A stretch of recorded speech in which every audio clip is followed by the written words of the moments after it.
Bung Hatta mengatakan bahwa kalau diterus-teruskan kita akan sampai ke Solomon. Oh tidak. Oke. Ya, oke. Jadi ada 3 pilihan. Yang pertama adalah apakah Hindia Belanda ini adalah wilayah Hindia Belanda, bekas jajahan Hindia Belanda saja. Yang pilihan kedua adalah ditambah semua wilayah yang sekarang menjadi Brunei, Singapura, Malaysia, Timor Leste, dan Papua. Dan yang ketiga, wilayah Hindia Belanda ditambah Malaysia, Singapura tanpa Papua. Pilihan ketiga. Pilihan ketiga paling minoritas, hanya 6 yang memilih. Jadi pendiri bangsa kita sudah punya perdebatan seperti ini.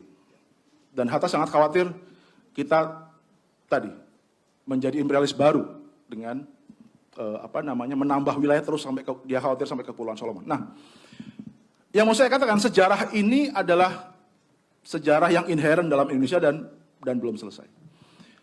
Bahkan Indonesia pada saat itu ditantang oleh banyak sekali tentang apa itu definisi bangsa yang oleh para founding fathers kita baru proklamasi 17 Agustus. Daud Bareh tidak merasa Indonesia. Wait, apa itu Indonesia? Jelaskan dulu Soekarno, apa itu Indonesia? Sampai 48 dia baru mengatakan.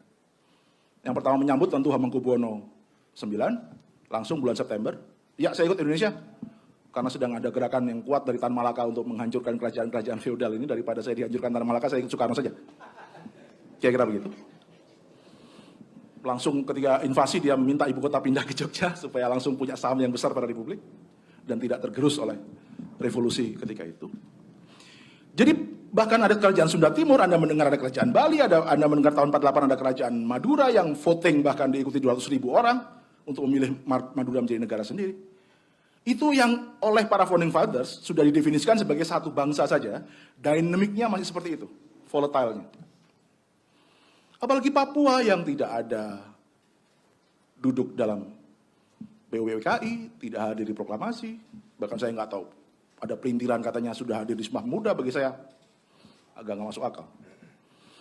Yang mau saya katakan adalah, ketika persepsi soal bangsa ini sudah berbeda, maka bagi saya tidak ada cara lain untuk menyebut ini sebagai sebuah pemaksaan, sebagai sebuah aneksasi, sebagai sebuah bagian dari imperialisme, bahkan kolonialisme.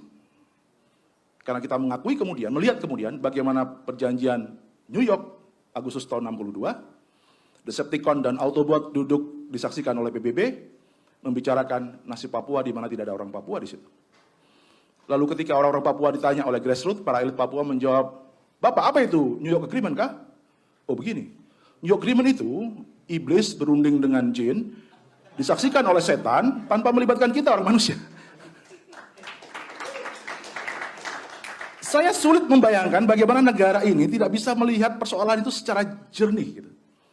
Bahwa ini ada persoalan hak dasar manusia. Kalau Bung Budiman tadi menyetir tentang berbagai macam norma dalam apa itu bangsa dan segala macam.